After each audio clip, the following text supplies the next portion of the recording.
from now. But I want to say that the National Resistance Movement is a great party. It's a solid party.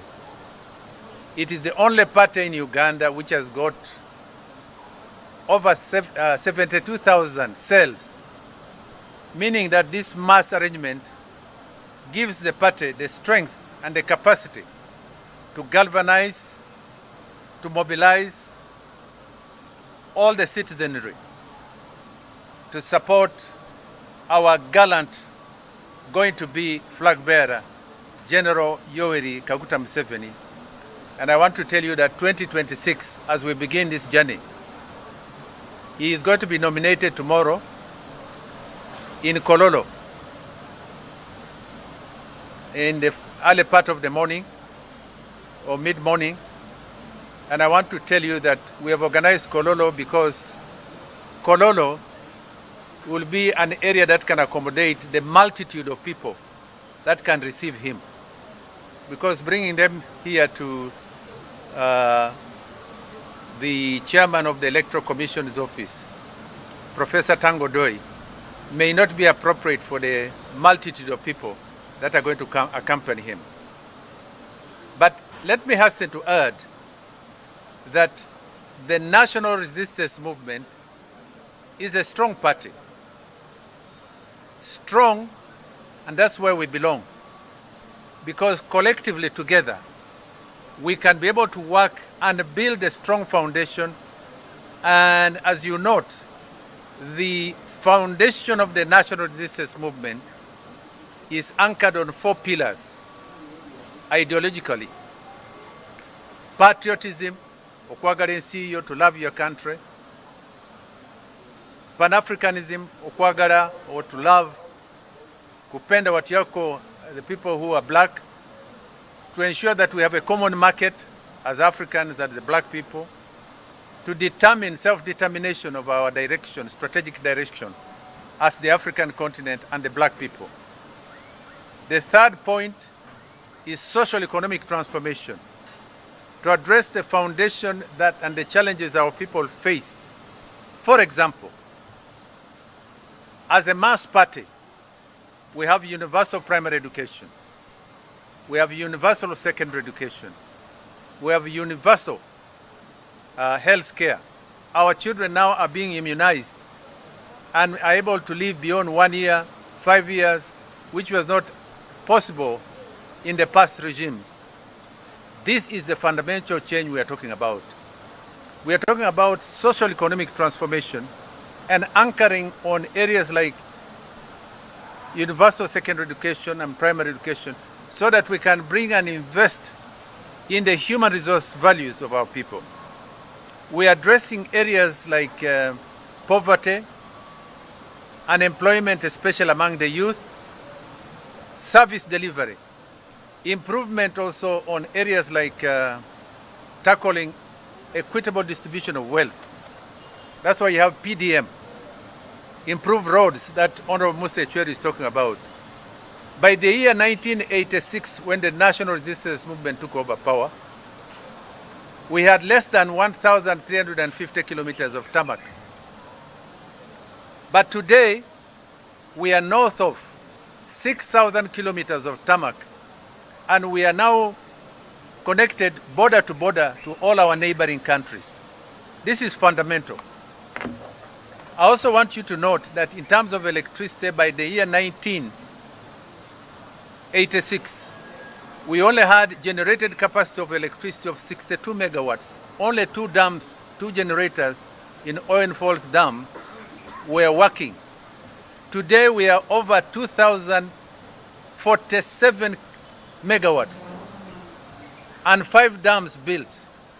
That tells you that in terms of electricity, we now have excess electricity, and the country is looking at opportunities of going into other areas of power generation, like nuclear, so that we can now be able to power Uganda and generate effective capacity. By the year 2040, the National Resistance Movement is planning on generating close to 50,000 megawatts. This is the plan. So I want to tell you that we have a bright future. Uganda is a very strong nation, and we now culminate to the key point, which is the fourth pillar, which is democracy. Democracy is a foundation that is ignited first internally, and that's why you have internal democracy of the party. You can see for the first time, we have held a number of elections from 1996, when we had the first democratic elections where a president was elected directly. It had never happened in the history of Uganda.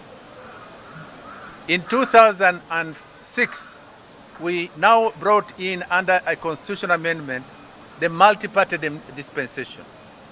I want to tell you, comrades, today,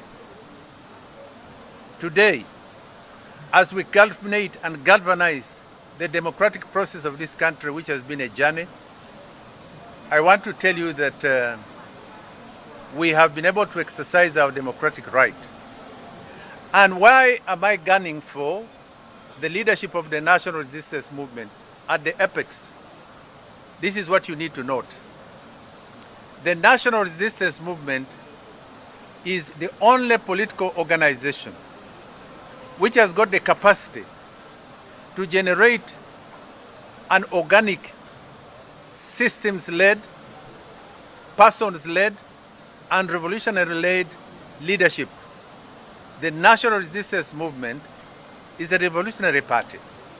So anybody who takes the movement for granted, you need to recall the words of our great leader, General Yoweri Kaguta Museveni, at the steps of Parliament in 1986, when he was very clear and unequivocal and stated that this is not a mere change of guard. This is going to be a fundamental change. The national resistance movement has been in power for 40 years now coming, 2026, next year. And we've been able to ensure that in these 40 years, a country which had been unstable constitutionally and had a turbulent history. If you look at it now, by 1986, up to date, you will note that the national resistance movement has defeated 14 major fighting groups or rebel groups, like West Nile Bank Front Part 1 and 2, Uganda Rescue Front Part 1 and 2 under Bamuze, Lakwena Holy Spirit Movement in the northern part of the country. She was defeated here in Magamaga and crossed to Kenya. You remember UPA, Uganda People's Army in Teso. You remember the group of Itongwa here, Chirimutu. You remember the group of Nalu, which eventually formed with the Salaf Muslims and formed Allied Democratic Forces when they signed an agreement in Goma. I want to tell you that we also had the Lord's Resistance Army led by Kony, who paralyzed the whole northern part of the country, and northeastern later. Kony was fully defeated. And I want to thank, as I said earlier, Musa Chweru here, who was in boots and stood with the people and I to fight as patriots to defend the Constitution of Uganda. We had Karamojong, who had over between 60 to 80,000 guns in Karamoja, 10% of Uganda's land area. Those guns were more than the guns in Kenya in the army, police, prisons, and police and put together. What am I telling you? Uganda now, under General Yoweri Kaguta Museveni, has been able to gain stability. And President Yoweri Kaguta Museveni, our revolutionary leader, has brought total peace to Uganda from the north to the south, east to the west. Uganda now is exporting peace to countries like, under our Pan-African core values, to Somalia. We're in South Sudan. One time we're in Central African Republic. Our boots, our gallant forces are now in the DRC Congo to ensure that we bring peace and stability not only to Uganda. So therefore, General Yoweri Kaguta Museveni is not only center of gravity in Uganda, but the entire region of East Africa. It will be therefore unfortunate for anybody to take this government and this leadership for granted. It is therefore important for you to note, comrades, that even those who have now metamorphosed and come into the leadership of this country, like these political parties, and I want to tell you and take a message very clearly to those, the national resistance movement is going to win the elections 2026 hands down. These political parties are weak. They are divided.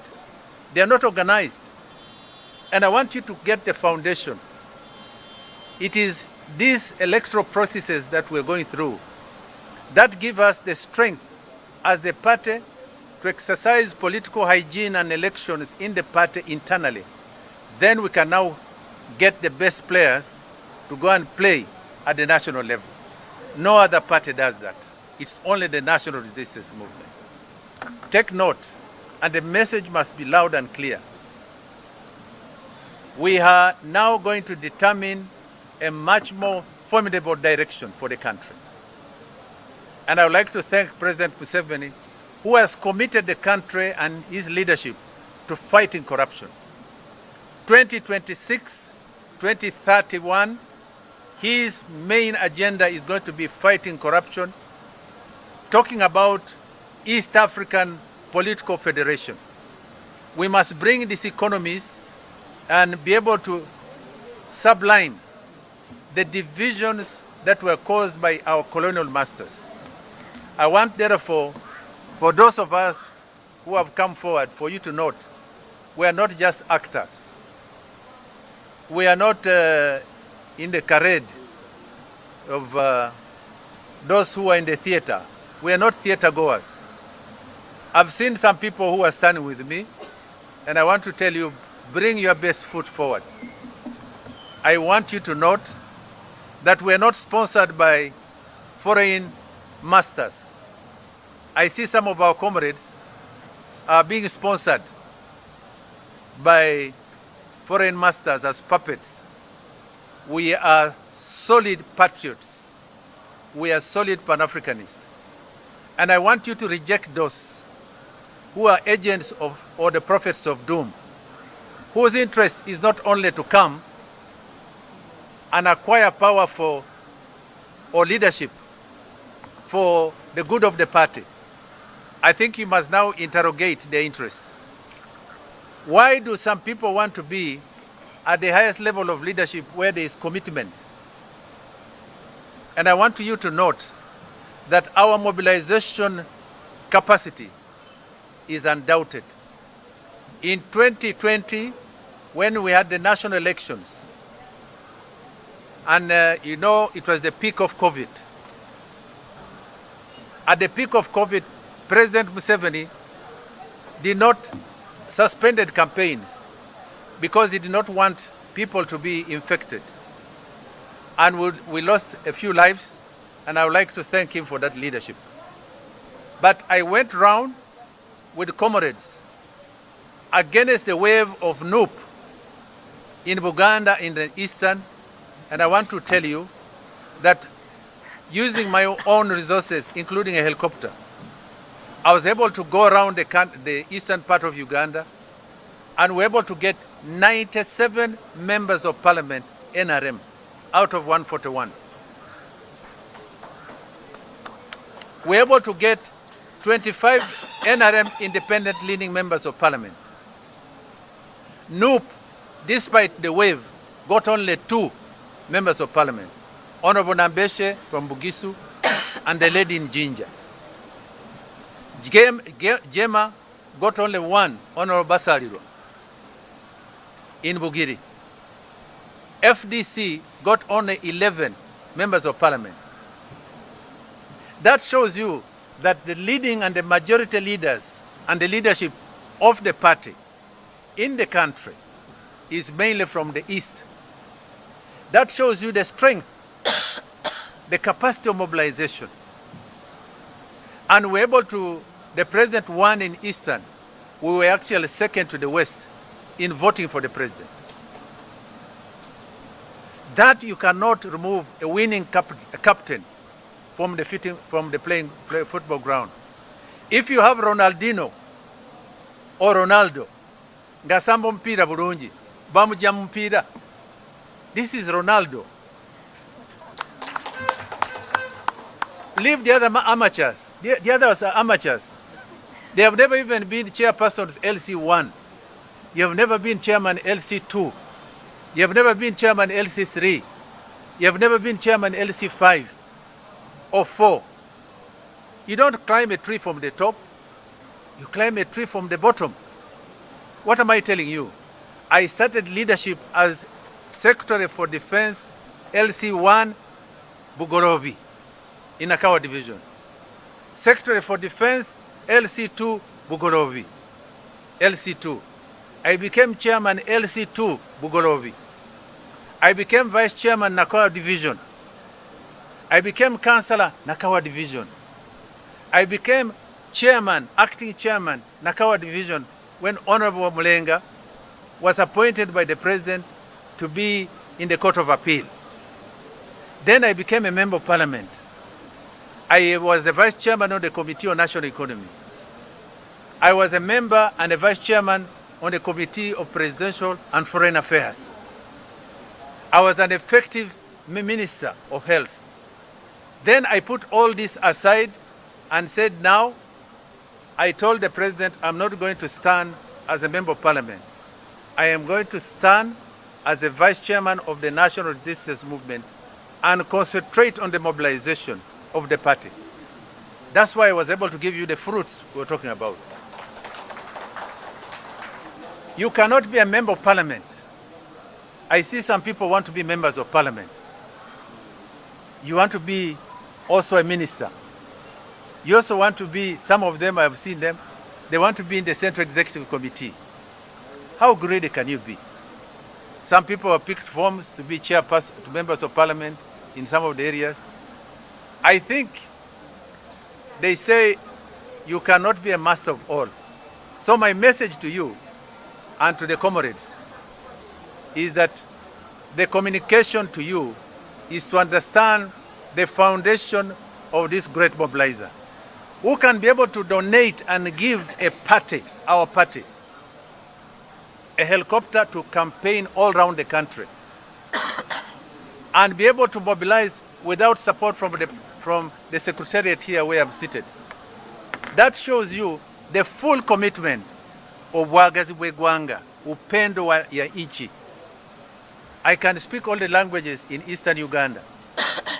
I can greet you in Ateso, greet you in Lumasava, and talk to you in Lugisu, talk to you in Kopsavin, talk to you in Japadola, talk to you in Lusoga, in Samia, in Lugweri, in Luganda, in Swahili, in Runyankole, in Rutoro, in Runyoro, in Acholi, in Lugbara. I can go to Koboko and talk Adinyo. I am a nationalist and a patriot and a great Pan-Africanist.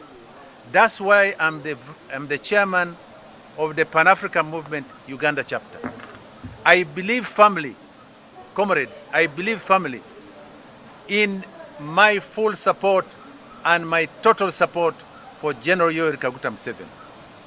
And I want to assure you that 2026 and beyond, as we galvanize towards the elections, I want the country to give full support to the father of the nation, the father of Africa, of East Africa, the father of Africa.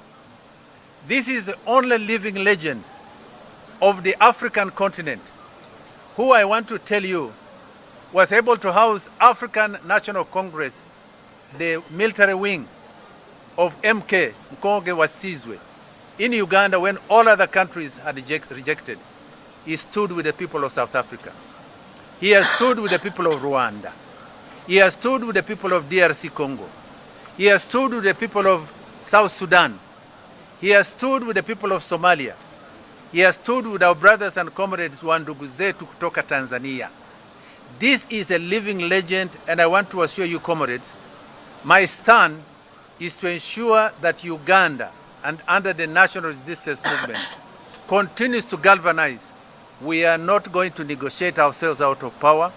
We're going to continue mobilizing. We're going to continue consolidating. Victory is ours. Either they lose or we win. There will be no surrender. Asante sana.